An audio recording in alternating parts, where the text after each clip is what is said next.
करेंगे, लेकिन पूरे के पूरे त्योहार को एक धार्मिक उन्माद का विषय बना देना बेहद बेहद गलत है। और मैं यही कहता हूं, यह चुनाव का प्रयोग है और तुष्टीकरण का बहुत पुराना रोग है, बहुत पुराना रोग है। लेकिन यह देश साल 2014 के बाद बदल गया है, 2013 के बाद यह देश बदल गया है, यह तुष्टीकरण को समझता है। इस देश के प्रधानमंत्रियों ने बयान दिए हैं, भाई अल्पसंख्यकों का पहला हक है नेचुरल रिसोर्सेज पर।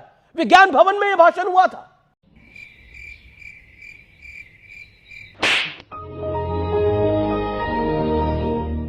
कोई क्या कहेगा किसी को? हुआ था, इसी मुल्क के अंदर हुआ था। कम वोट में हमको जो करना है हम वो करेंगे, लेकिन कोई कुछ नहीं बोलेगा। लेकिन ये देश बोलता है अब, और यही बहुसंख्यकवाद की बात कर रहे हैं क्या? रामनवमी को दंगे के साथ जोड़ेंगे, यह अगर इसका कोई विरोध करता है तो बहुसंख्यकवाद हो जाता है। रिजवान अहमद कुछ कह रहा था, 30 सेकंड, देन अनुराग भदौरिया। रिजवान जी हाँ, इनसे पूछा गया कि आपने इंडिया अलायंस क्यों बनाया है। बीजेपी ने जो काम किया है, कई लोकसभा में वो 60% पड़ने वाला वोट पा रहे हैं, और अगर भारतीय जनता पार्टी ने इतना वोट बढ़ा लिया है तो कम से कम हम लोगों को भी रणनीति बदलनी पड़ेगी। जी, अब मेरा सवाल है, ये बात मैंने नहीं बोली और भाटिया भाई ने भी नहीं बोली। ये कॉन्क्लेव में 10 दिन पहले अखिलेश यादव जी ने बोला कि इंडिया अलायंस इस मारे बनाना पड़ा क्योंकि भाजपा ने अपने काम से बहुत सी लोकसभा में 60% वोट तक पहुंचा दिया है। अब अनुराग भाई बताएंगे कि वो अखिलेश यादव जी के इस बयान से संतुष्ट हैं या इसका वो विरोध करना चाहते हैं आज नेशनल टीवी पर। जी सवाल पूछे थे, एक मुख्तार अंसारी के यहां क्यों गए? मैं आपको बताता हूं, इस लोकतंत्र में, प्रजातंत्र में ताकत किसके पास है?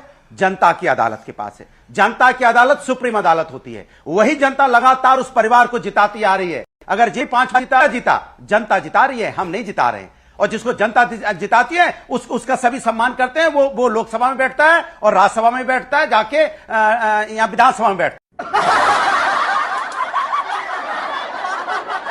यहां पे 763 सदस्य हैं। सबसे कि भारतीय जनता पार्टी से पूछा जा रहा है कि बिलियनर क्यों बढ़ते चले जा रहे हैं। 2014 में 100 थे, 2024 में 186 हो गए।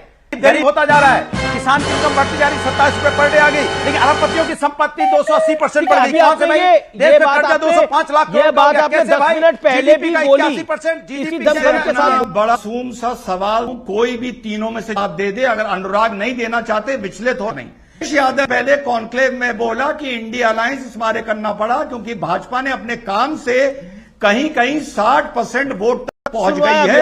अपना वोट पड़े से मुझे बोलने तो हमें तो मिले ही नहीं, देश की जनता को जवाब दे सकते हैं। लेकिन मैं मौका मांग रहा हूं, एक पार्टी का प्रवक्ता हो गया, आप नहीं दे सकते। आप बताइए, मैं मौका 10 सेकंड मांग रहा था, नहीं दे सकते। आप 4 बार बुलवा चुके हैं, मुझे दूसरी बार भी 10 सेकंड बात पर एग्री करते हो। मैं क्यों जवाब दूं? मैं जवाब दूंगा जनता को। पर एग्री करते हो, इनको जवाब दे दो। अब मैं अपनी बात कर रहा हूं।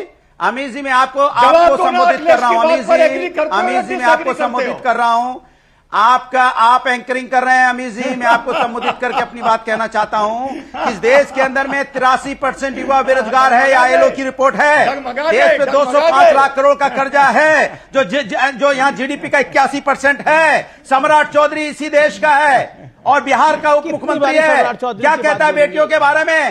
बेटी के बारे में किडनी के लिए क्या बोला लालू जी के लिए? किडनी लेके उन्होंने टिकट दी है। क्या मैंने सवाल पूछा, मैंने सम्राट चौधरी से सवाल पूछा ना इस बारे में। एक सेकंड। लेकिन देखिए, अभी देखिए महंगाई की आप बात कर रहे हैं, आप कह रहे हैं देखिए भारत में बिलियनर ज्यादा हो गए हैं और गरीब हो रहा है।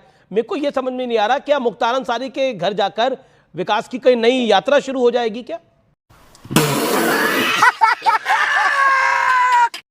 अगर हो जाएगी शुरू तो जानकारी दीजिए इस देश को। पॉइंट यही है कि हम जानकारी नहीं देना चाहते। गौरव भाटिया, अनुराग जी के मन में कई सारे सवाल हैं सुनना नहीं चाहते हैं और उन सवालों का जवाब देना जरूरी हो जाता है। ओके अनुराग, शांत अनुराग।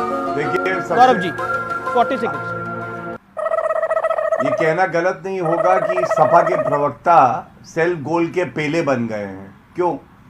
इन्होंने क्या बोला आपके चैनल पे? इन्होंने कहा कि जनता जनार्दन है, जनता की ताकत है, जिसको जिताती है उसका सम्मान होना चाहिए। मुख्तार अंसारी ही क्यों ना हो भाई? अगर पुलिस वालों को मारा है, लोगों को कुचला है, वो मशीन गन लेके घूमता था जब सपा की सरकार थी, लेकिन सम्मान होना चाहिए। ठीक है भाई, हमने आपकी बात आज मान ली। तो ये बताओ 2014 और 2019 में नरेंद्र मोदी, अरे मुझे चक्कर आने लग गया अब। देखिए मैं आपको डेटा देके ही बता देता हूं कुछ बातें। इन्होंने कहा कि विकास पे बात नहीं करना चाहते हैं। क्या ये 5th लार्जेस्ट इकोनॉमी हम लोग नहीं बन गए हैं? क्या ये सत्य नहीं है? Foreign exchange reserve 760 billion US dollars cross कर गया है। क्या ये सत्य नहीं है? 15 करोड़ से ज्यादा ईपीएफओ के नए अकाउंट खुले पिछले 10 साल में, नौकरी मिली कि नहीं मिली? क्या 45 करोड़ मुद्रा योजना लोन दिए हैं?